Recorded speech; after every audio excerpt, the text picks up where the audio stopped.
¿Por qué el Metropolitano se choca a cada rato? Hoy nuevamente un bus del Metropolitano de Lima protagonizó otro accidente, esta vez un choque múltiple que dejó más de 40 heridos. Es el segundo accidente del mes de mayo. Nunca antes había sido tan seguido y en un mismo mes.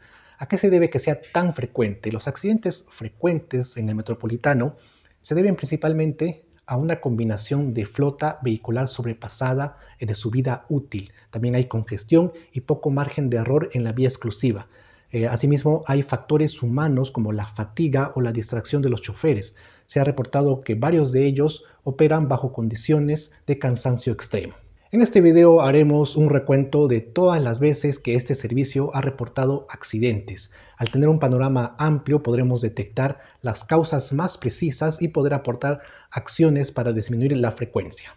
Pero antes, un anuncio. Mis videos llegan gracias a Rusia 360. Estudia en las mejores universidades de Rusia pagando 4 veces menos de lo que gastarías por quedarte a estudiar en el Perú. No es requisito saber idioma ruso ni ser el primero de tu clase. Para más información accede al link que está en la descripción de este video y llena el formulario.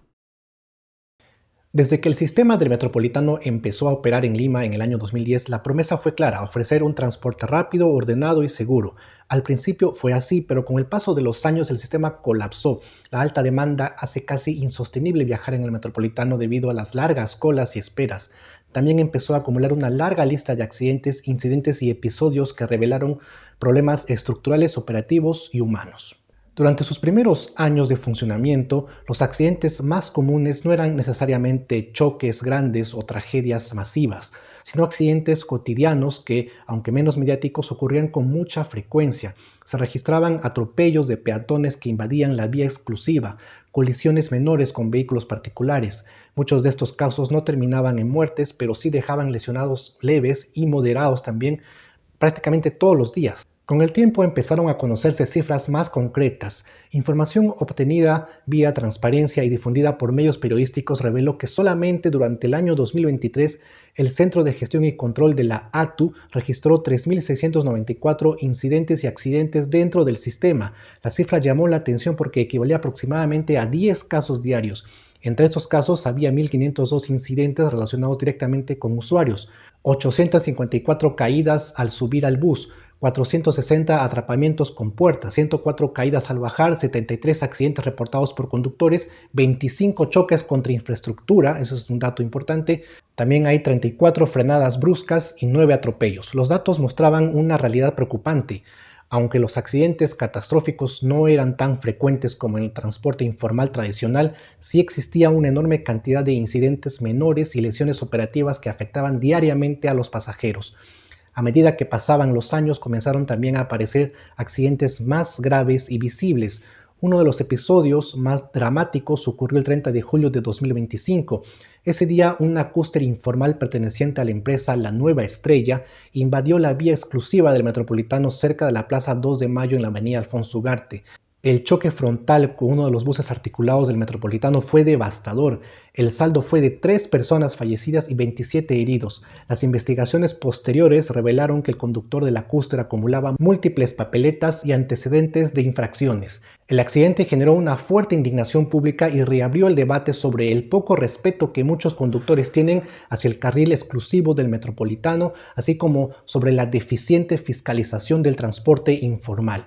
Pocas semanas después, en agosto de 2025, volvió a registrarse otro accidente importante, esta vez en el distrito de Barranco.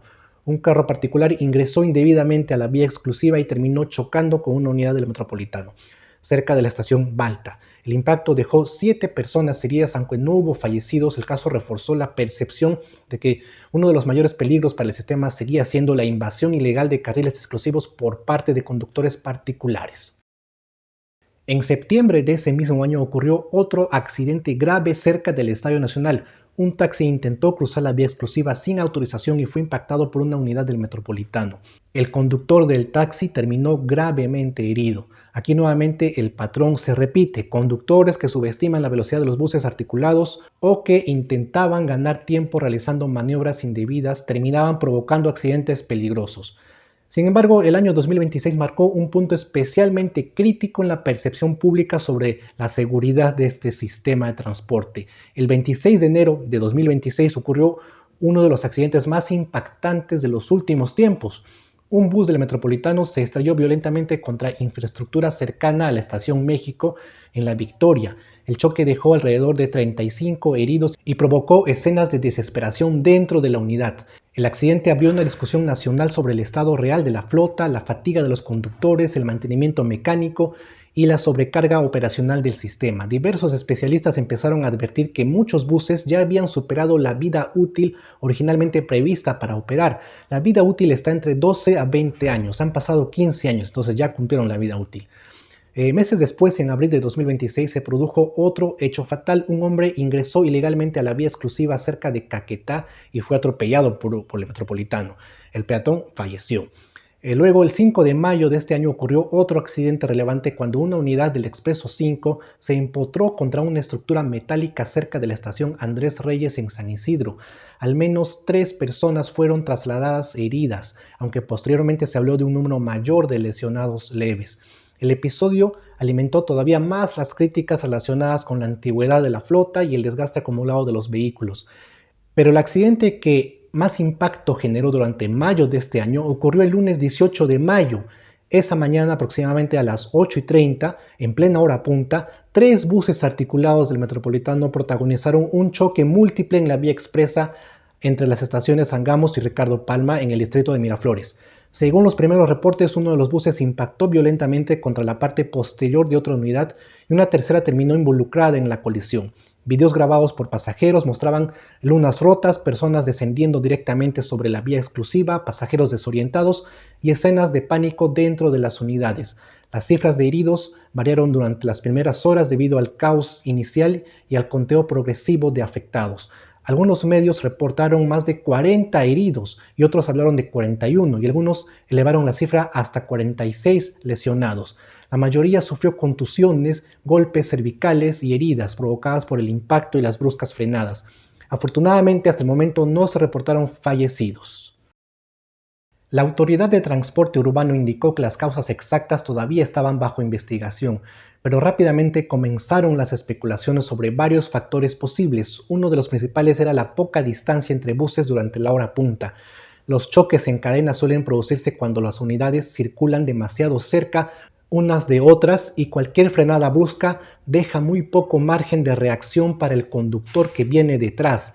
También se mencionó la saturación operacional del sistema, especialmente durante las primeras horas de la mañana cuando los buses circulan completamente llenos y existe presión para mantener intervalos reducidos entre unidades. Otro elemento importante fue la antigüedad de los vehículos involucrados. Algunos reportes señalaron que las unidades tendrían alrededor de 12 años de servicio. Eso reforzó las críticas sobre la falta de renovación de la flota. De hecho, distintos informes ya habían advertido que parte importante de los buses del Metropolitano superaba los 15 años de uso, a pesar de que originalmente la vida útil contractual era menor. El envejecimiento de las unidades genera preocupación por posibles problemas mecánicos, desgaste estructural y mayores distancias de frenado. También se habló de una posible frenada brusca como detonante del accidente. Pasajeros han declarado que el impacto fue repentino y muy fuerte. Hasta ahora no se sabe si existió falla mecánica, error humano, exceso de velocidad, distracción o una combinación de todo esto. Lo cierto es que el choque obligó a evacuar pasajeros directamente sobre la vía pública. Provocó restricciones temporales en el servicio y generó largas colas y congestión en varias estaciones. La acumulación de accidentes recientes ha llevado a muchos ciudadanos a preguntarse si el Metropolitano está entrando en una etapa de deterioro operacional, especialmente porque el accidente del 18 de mayo ocurrió apenas 13 días después del choque en Andrés Reyes y menos de 4 meses después del grave accidente de la Estación México. La frecuencia creciente de estos episodios ha reactivado el debate sobre el mantenimiento de la flota, las condiciones laborales de los conductores, la fatiga acumulada por jornadas exigentes y la capacidad real del sistema para soportar una demanda tan alta. En términos generales, los datos disponibles muestran que el Metropolitano no tiene necesariamente una frecuencia extremadamente alta de accidentes catastróficos si se le compara con el transporte informal limeño, eso sí. Sin embargo, sí enfrenta una combinación de problemas preocupantes: invasión constante de carriles, cultura vial deficiente, sobrecarga crónica de pasajeros, infraestructura desgastada y una operación sometida a presión. Además, existe un fenómeno menos visible pero masivo. Hay miles de incidentes menores que suceden todos los días, ¿no? Caídas, golpes, atrapamientos en puertas y todo eso. Tomando únicamente los accidentes graves ampliamente difundidos en 2025 y 2026, el saldo que se tiene supera 4 fallecidos y más de 70 heridos. Todo ello revela que el problema es mucho más amplio de lo que suelen mostrar los titulares. ¿Qué se necesita para disminuir los constantes accidentes en el metropolitano? A ver, se requiere renovación de flota, optimizar las condiciones laborales de los choferes. No es posible que trabajen en cansancio extremo. Eso da a entender que trabajan más horas de lo debido. Y después tenemos sanciones drásticas a infractores de la vía exclusiva. Y por último, modernización del sistema de semaforización. Hoy, después de más de 15 años de funcionamiento, el metropolitano sigue siendo indispensable para Lima, pero también representa una infraestructura que parece operar constantemente al límite de su capacidad. Eso es un hecho. Mientras miles de pasajeros continúan utilizándolo todos los días, porque no tienen otra alternativa, los accidentes y fallas recientes han dejado una sensación cada vez más extendida de vulnerabilidad e incertidumbre. Eso ha sido todo, amigos. Espero que este video haya sido informativo. Mi nombre es Hugo Javier y nos vemos en el próximo video. Hasta pronto. Bueno, para finalizar, no te olvides que puedes estudiar en Rusia con el programa Rusia 360. Estudia pregrado y maestría. No necesitas estar en tercio superior ni saber ruso porque el idioma te lo enseñan allá. Solo necesitas pasaporte y certificado de estudios escolares. Estudiar en Rusia es mucho más barato que estudiar en cualquier universidad barata del Perú. Accede al formulario que dejo en la descripción para que te puedas inscribir.